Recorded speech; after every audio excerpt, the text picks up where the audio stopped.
안녕하세요. 찐중투입니다. G7 정상회의가 6월 13일에서 15일 이탈리아에서 열렸습니다. 올해 G7 정상회의가 시작되자마자 가장 먼저 낙담한 것은 서방 언론이었고 그중 일부는 G7을 위해 만가를 부르기까지 했습니다. 미국 정치 전문 매체 폴리티코 유럽파는 6명의 레임덕과 조르지아 멜로니라는 제목으로 이번 G7 정상회담은 서방의 힘을 과시하는 자리라기보다는 최후의 만찬에 가까워 보인다라고 평가했습니다. CNN은 이번 회담을 G7 정상들이 국내 정치 위기를 피하기 위해 이탈리아에 모였다고 평가했고 G7 각국 국민들의 분노와 불만이 많은 상황에서 G7이 어느 정도의 역할을 할 수 있는지 의문을 제기했습니다. The Times 역시 이번 회의를 유권자들로부터 처벌받고 지지율이 급락한 G7 지도자들의 램덕 정상회의라고 정의했습니다. 이탈리아 총리를 제외한 6개국 정상의 처참한 지지율은 다 아실 겁니다. BBC는 Does the G7 have any power? 라는 질문을 제기했는데요. 이러한 질문 뒤에는 무력감이 들어있었습니다. 영국 일간신문 The Telegraph는 가장 인기 없는 G7 정상회의에 오신 걸 환영합니다. 라는 기사를 냈고 이탈리아에 모인 G7 정상 중 조르지아 멜로니만이 높은 지지율로 고전하지 않고 있다고 했습니다. 미국 온라인 미디어 악시오스는 세계의 루저들이 G7 정상회의에 모였다고 했습니다. 독일 일간지 베를리너 모르겐 포스트는 구세계 강국들이 날들이 얼마 남지 않았다라는 기사를 냈습니다. 뉴욕타임즈는 이탈리아 총리 외의 6개국 정상들은 모두 곤경에 빠졌거나 위험에 처해 있다라고 했습니다. 중국 언론들이 기사 제목을 보면 환구시보는 오늘날 G7이 세계에 남겨주는 것은 실망뿐이다 이고 신경보 기사 제목은 이번 G7은 왜 사상 가장 환영받지 못하는 정상회의가 됐나? 벙파이신문 기사 제목은 G7 정상회의는 어떻게 사상 가장 약한 회의가 됐는가? 중국 신문망 기사 제목은 내우외환 교차. 겉으론 친한 척 같지만 속은 딴판인 G7 정상회의의 향방은 어디로? 신민만보 기사 제목은 여러 나라가 걱정 있고 서로 간의 이견 숨길 수 없다. 광명일보 기사 제목은 소란이 지난 후 난국은 여전하다. 홍콩 동방일보 기사 제목은 G7 정상회의는 가장 실패한 모임으로 전락됐다 했습니다. 네, 미국은 이번 G7 정상회의 주최국은 아니지만 지금까지 언론에 의해 공개된 거의 모든 의제는 미국이 정한 것이며 이는 미국의 일관적인 외교 방식입니다. 물론 그렇다고 해서 유럽이 모든 걸 수동적으로 미국의 고개를 끄덕여야 한다는 뜻은 아닙니다. 예를 들어 미국은 G7의 다른 지도자들이 동결된 러시아 중앙은행의 3천억 유로 자산의 이자 수입을 우크라이나를 지원하기 위한 대출의 담보로 사용하는 데 동의하도록 설득하려고 하고 미국은 EU를 보고 유일한 담보인이 될 것을 요구했지만 이에 대해 EU 내부에서 분노를 불러일으켰습니다. 또한 중국 관련 문제에서 미국과 EU의 입장 차이가 뚜렷했습니다. 예를 들어 미국은 소위 러시아를 지원하는 중국의 중소은행을 경고하려고 하는 동시에 소위 중국의 과잉 생산에 대처하기 위해 EU가 미국과 공동 전선에 설 것을 원하지만 예를 들어 독일은 중국과 매우 긴밀한 상업 관계, 특히 자동차 관련 산업에 있어서 너무나도 긴밀한 상업 관계를 맺고 있기에 미국에 끌려서 중국과 무역 전쟁을 할 의향이 없다고 밝힌 사례가 있습니다. 지난 6월 18일 중국 자동차 업체 4곳과 유럽 자동차 업체 6곳이 중국 상무 사무실에서 비공개 회의를 진행했다는 중국 현지 언론 보도가 있었습니다. 지금 워싱턴의 주판알은 동맹국들의 얼굴에 튕기기 직전입니다. 미국은 각종 의제를 통해 자국 이익을 극대화하는 동시에 다른 G7 국가들로 하여금 위험을 감수하면서도 자국 국익을 희생하기를 원했는데 이러한 G7 내 상호 이익의 모순은 G7 정상회담이 열리기 전부터 이미 여러 경로를 통해 노출됐습니다. 겉으로 그리고 형식상으로는 매번 G7 정상회의에서 이른바 단결을 강조하는 성명을 발표하지만 시간이 흐를수록 G7 각국 간의 상호 이익 간 모순 및 그에 따른 미국에 대한 유럽 각국의 불만도 더 커질 수밖에 없습니다. 지난 몇 년 동안 G7은 G7으로서의 존재감을 드러내고 이른바 단결력을 증강시키는 효과를 얻기 위해 중국 이슈를 조작하거나 부각하는 수단을 많이 취했습니다. 며칠 전 어떤 구독자분께서 이런 댓글을 달아주셨는데요. 중국은 앞만 보고 나아가는데 미국은 중국만 보네요. 미국이 이렇게나 중국의 사생팬이 될 줄이야. 형상적이면서도 적절한 댓글인 것 같습니다. 작년의 G7 정상회의 공동 성명에서 중국이라는 단어만 20번이나 언급되는데 그 내용을 들여다보면 이슈화시킬 수 있거나 과장화할 수 있는 주제는 거의 다 한번 거론됐다는 것을 알 수 있습니다. G7은 이미 1+6의 형식으로 중국을 견제하려는 미국의 어젠다에 끌려가는 형식이 되어버렸습니다. 그러나 EU의 대중국 관세 조치 발표 이후 유럽 각국의 반응을 보면 자국의 이익을 희생해가면서 무조건적으로 미국의 의지를 따라야 하는지 여부에 대해 큰 물음표를 갖고 있는 국가가 분명히 있습니다. G7은 이제 점점 미국의 지정학적 이기주의의 도구로 전락하고 있으며 이번 정상회담에서 논의된 이른바 국제 문제에서도 알 수 있다시피 미국이 호소하는 이른바 국제 문제는 전 세계 200개국이 우려하는 그 국제 문제와 어긋나거나 모순되는 부분이 많았습니다. 이렇게 표현해도 될 것 같습니다. 오늘날 G7의 실력은 과거의 반 정도로 줄어들었고 G7이 세계에 대한 기여는 이미 0, 심지어 마이너스가 됐다. G7 정상회의는 매년 개최하는 회의입니다. 올해에 이어 내년, 후년에도 계속 열리기 때문에 형식상 최후의 만찬은 도래되지 않을 것이고 매년 그 만찬도 계속되고 단체 사진도 계속 찍을 거고 공동 성명도 계속 나올 것입니다. 하지만 작년 회의에 이어 올해 회의를 들여다보면 알 수 있다시피 앞으로 한 해 한 해 시간이 지날수록 G7 정상회의는 서방의 힘을 과시하는 자리라기보다는 실질적으로 점점 최후의 만찬에 가까운 회의가 될 수밖에 없고 점점 더 유명무실한 회의가 될 수밖에 없습니다. 네, 시각을 바꿔서 브릭스로 가보겠습니다. 작년 8월 브릭스 정상회의 제15차 회의가 남아공에서 개최됐습니다. 단체 사진을 보시면 지난 5월 19일 헬리콥터 추락으로 사망한 전 이란 대통령인 에브라힘 라이시도 있는데요. 이란에게 있어서 라이시 대통령의 사망은 큰 손실입니다. 참고로 브릭스는 브라질, 러시아, 인도, 중국 4개국이 2009년에 처음으로 정상회의 형식을 취했고 2011년에 중국이 신흥국이라면 어떻게 아프리카를 제외해서 고려할 수 있느냐라고 강력하게 밀어붙이면서 남아공을 포함시켰습니다. 그 후론 10년 넘게 회원국 확충이 아예 없었는데 작년 8월 회의 때 23개국이 브릭스 가입을 신청한 가운데 그중 사우디, 이집트, 아랍에미리트, 아르헨티나, 이란, 에티오피아 등 6개국을 2024년 1월 1일부터 브릭스 회원국으로 받아들임으로써 브릭스는 기존 5개국에서 2024년 1월부터 11개국으로 확충됐습니다.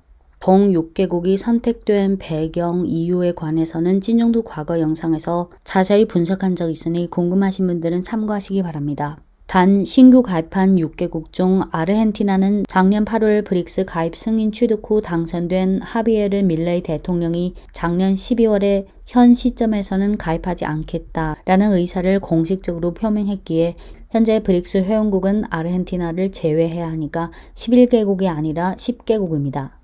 2024년 5월 기준 브릭스 가입 신청국은 이미 30개 이상에 달했는데 작년에는 사우디, 이집트, 아랍에미리트, 이란, 에티오피아 등 5개국, 즉 중동 국가 위주로 가입시켜줬는데 지금 동남아의 태국, 말레이시아 등도 이미 가입 신청을 한 상태라 다음 회원국 확충 때는 동남아 국가를 좀 더 고려하지 않을까 싶습니다.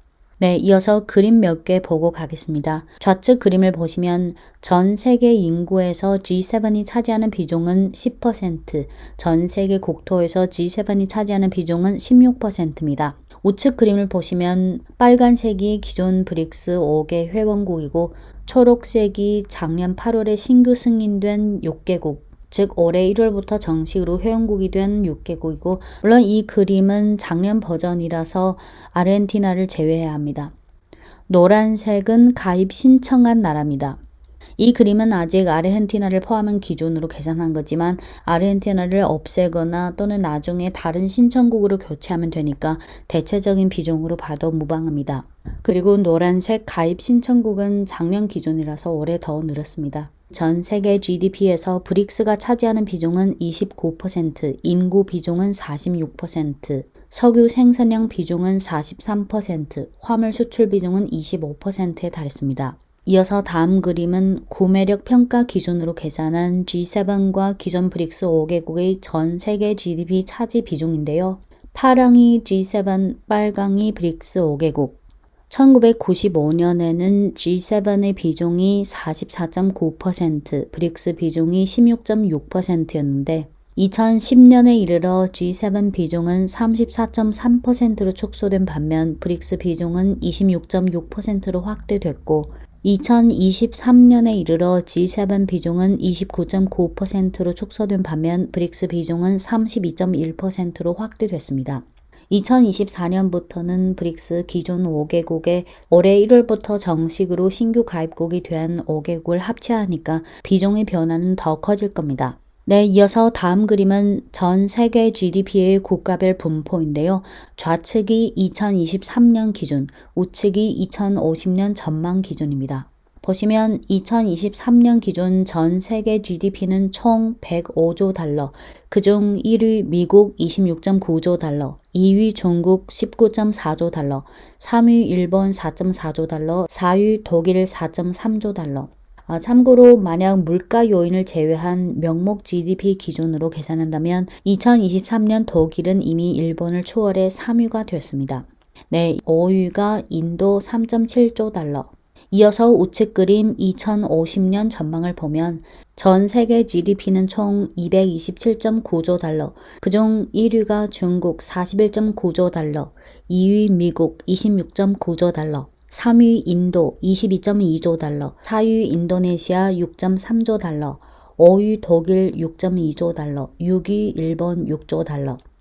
2050년에 이르러 2023년 대비 배수를 계산해보면 중국은 2.2배, 미국 1.4배, 인도 6배, 인도네시아 4.5배, 독일 1.4배, 일본 1.4배. 한국의 GDP는 2023년에 1.7조 달러에서 2050년에 3.1조 달러가 되니까 1.8배. 올해 3월 러시아 대통령의 외교정책 보좌관인 유리 유사코프는 러시아 통신사 이타르타스 인터뷰에서 이렇게 말했습니다. 브릭스는 일부 거시 경제 지표에서 이미 G7을 추월했고 그 격차는 더 벌어질 거다. 현재 구매력 평가 기준으로 브릭스는 전 세계 GDP의 35.6%를 차지하고 G7은 30.3%다.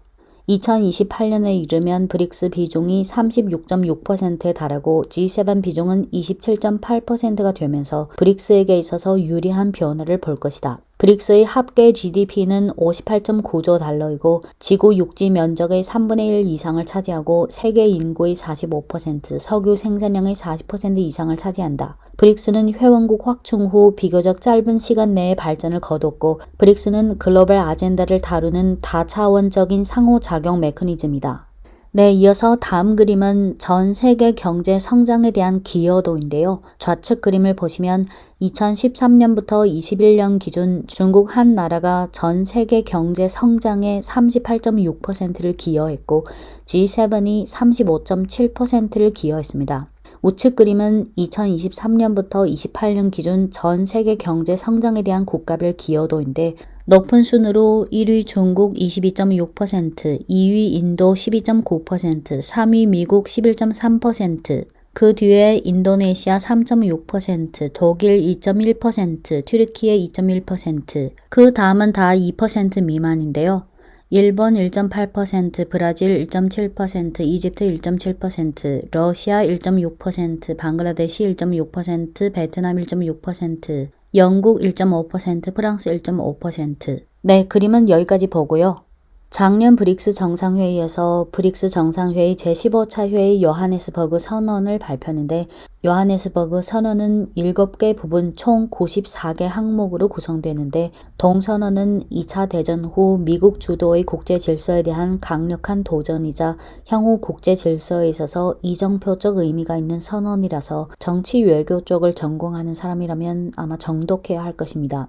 요하네스버그 선언 7개 소제목은 첫째, 서원, 둘째, 포용적 다자주의 강화, 셋째, 평화와 발전 환경 조성, 넷째, 상호 간 성장 촉진, 다섯째, 지속 가능 발전 추진, 여섯째, 인문 교류 강화, 일곱 번째, 시스템 건설 구축. 자세한 내용은 찐중토 과거 영상을 참고하시기 바랍니다. 러시아의 사회학자이자 사상가 철학가인 알렉산드르 두기는 작년 8월 브릭스 정상회의 직후 기고문에서 2023년 8월을 다극 세계의 생일로 볼 수 있다 라고 평가한 바 있습니다. 2023년에 이어 2024년 올해 브릭스 정상회의는 10월 22일부터 24일까지 러시아의 상공업 도시인 카잔에서 열릴 예정입니다. 카잔이 어디냐면 여기가 모스크바고 여기가 카잔입니다. 올해 10월 브릭스 정상회의에서 어떤 아젠다, 어떤 공동선언이 나올지 기다려보겠습니다. 작년의 요하네스버그 선언의 연장선이 되겠지만 이번 주최국인 러시아 입장에서는 탈달러화와 관련된 아젠다를 더 강력하게 밀어붙일 것 같습니다. 올해 10월 브릭스 정상회의를 앞두고 지난 6월 10일부터 11일까지 러시아 니즈니 노브고로드에서 브릭스 외무장관 회의가 진행됐는데 이번 외무장관 회의는 지난 1월 사우디아라비아, 이집트, UAE, 이란, 에티오피아 등 5개국이 정식 회원으로 가입한 후 처음으로 개최된 회의입니다. 왕이 중국 중앙정치국 위원 겸 외교부장의 발언 중 일부 발췌하겠습니다. 지난 1년간 브릭스 협력은 포인트, 속도, 강도가 있었다. 우리는 회원국 확충으로 글로벌 사우스의 연합과 자강의 신기원을 열었으며 브릭스의 호소력과 흡인력이 계속 증강되고 있다. 브릭스는 현재를 바탕으로 100년의 변국 속에 우뚝 서서 멀리 내다봐야 한다. 지금 일부 대국은 냉전적 사고방식으로 회귀하고 지정학적 소그룹을 짜집게 하며 유엔 안보리 결의안에 공공연히 저항하고 다자간 메커니즘의 권유를 침식하고 있다. 경제 문제의 정치화, 범안전화가 범람하면서 일방적 제재와 기술 장벽은 수그러들지 않고 있다. 세계 다극화 촉진과 단극 패권 수호라는 두 가지 세력의 대립에 직면해 있고 경제 세계화와 반세계화라는 두 가지 방향의 충돌에 직면한 가운데 우리는 역사의 흐름에 순응해 공정 정의의 편에 서서 올바른 선택을 해야 한다. 미래를 내다볼 때 빅 브릭스는 큰 책임감으로 큰 성과를 거둬야 한다. 브릭스의 전략적 의의와 정치적 효과를 충분히 발휘해 브릭스를 신흥시장과 개발도상국에 기반을 둔 글로벌을 향한 개방, 포용적인 신형 다자간 협력 메커니즘으로 구축해야 한다. 오늘 우리가 이 자리에 모인 것은 글로벌 사우스의 단결 협력 강화를 위해서뿐만 아니라 세계의 100년 변국을 위해 남방의 답안을 제공하기 위한 것이다. 우리는 지금 혼돈 불안한 시대에 살고 있다. 우크라이나 위기와 가자 충돌이 계속되고 있고 사이버 안전, 기후 변화 등 도전이 잇따라오고 있다. 미국은 단극 패권을 지키기 위해 동맹국들을 모아서 일방적 제재를 대대적으로 가했고 보호무역주의 장벽을 높게 세웠고 경제금융 수단을 도구화, 무기화해 세계 경제 회복은 좌절에 직면해 있다. 남북 간 괴리가 계속 확대되면서 1억 명 이상의 난민이 떠돌아다니고 있고 8억 명에 가까운 사람들이 굶주리고 있는 상황에서 2030 지속가능 발전 의제의 실현은 임중도원, 책임이 무겁고 갈 길이 멀다. 지금은 남방에서 밀물이 밀려오면서 모든 것이 새로워지는 시대이기도 하다. 신흥시장과 개발도상국의 집단적 부상은 세계의 다극화 진전을 크게 추진했다. 많은 국가들이 빠른 발전 궤도에 올라와 있고 글로벌 사우스가 세계 경제에서 차지하는 비중은 이미 40% 이상을 차지하고 있다. 새로운 과학기술 혁명과 산업 변혁이 일어나고 있으며 신흥시장과 개발도상국은 전례 없는 도약적 발전 기회를 맞이하고 있다. 글로벌 사우스는 더 이상 침묵하는 다수가 아니라 각성한 신세력이다. 동료 여러분, 브릭스는 시종일관 신흥시장과 개발도상국과 함께 호흡을 맞추고 운명을 함께한다. 중국은 브릭스가 계속해서 발전의 대문을 열어서 두 팔 벌려 협력을 촉진하며 지향하는 바가 같은 더 많은 파트너들이 브릭스 대가족에 가입하는 것을 환영한다. 모두가 알다시피 니즈니 노브고로드는 러시아 작가 막심 고리키의 고향이다. 시시각각 변하는 국제 정세에 직면한 가운데 우리는 막심 고리키의 바다 제비 노래처럼 먹구름이 태양을 가릴 수 없다는 것을 굳게 믿고 평화 발전과 상생 협력의 밝은 미래를 향해 함께 날아가자. 네, 지난 6월 10일 러시아 니즈니 노브고로드에서 열린 브릭스 외무장관 회의에서 왕이 중국 중앙정치국 위원 겸 외교부장의 발언 중 일부 발췌했습니다. 앞서 현재 브릭스 가입 신청국은 30개국 이상에 달했다고 말씀드렸습니다. 그중 가장 최근 사례로는 태국이 지난 6월 21일 정식으로 신청을 제출했고 말레이시아 총리는 중국 총리가 말레이시아를 방문한 6월 18일 당일 브릭스 가입 신청 절차를 밟겠다고 발표했습니다. 현재 태국 정부와 말레이시아 정부의 중국에 대한 태도는 찐중도 과거 영상 중 2024년 2월 태국 총리 인터뷰 그리고 2024년 6월 말레이시아 총리 인터뷰를 참고하시기 바랍니다. 그 외에 베트남은 지난 4일 브릭스 가입 의향이 있다고 러시아 언론이 보도했는데 지난 6월 21일 러시아 대통령이 베트남을 방문했을 때 이 부분에 대한 논의도 있었을 거라 추측합니다. 동남아 주요국 중 태국, 말레이시아, 베트남의 브릭스 가입 시간은 향후 진전을 지켜봐야겠지만 이렇게 되면 동남아 주요국 중 필리핀은 경제적으로든 정치 외교적으로든 동남아 주요국들로부터 점점 고립되는 처지가 되면서 동남아 지역에서의 운신의 폭이 점점 좁아질 가능성이 있습니다. 지금 미국의 단일 패권이 점점 붕괴되는 추세 속에서 동남아 각국이 진정한 발전을 추구하려면 결국은 자국 경제 산업의 지속적인 발전이 그 기반이 됩니다. 중국인이라면 무조건 다 아는 등소평의 그 명언처럼 发展才是硬道理. 발전이야말로 참 진리다.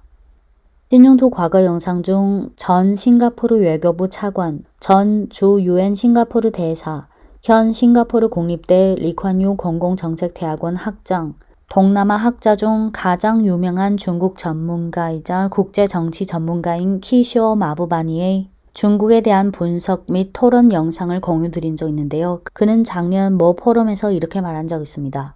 중국에 대항하기 위한 미일 인도 호주 4개국 동맹이나 미영 호주 3자 안보동맹 협정인 어커스에 아세안 국가들은 합류하지 않을 것이다. 그동안 전 세계에서 나타났던 슈퍼파워에 비해 중국의 부상 과정은 평화적이다. 서방은 중국과 협력할 기회를 잡아야 하고 도발을 해서는 안 된다.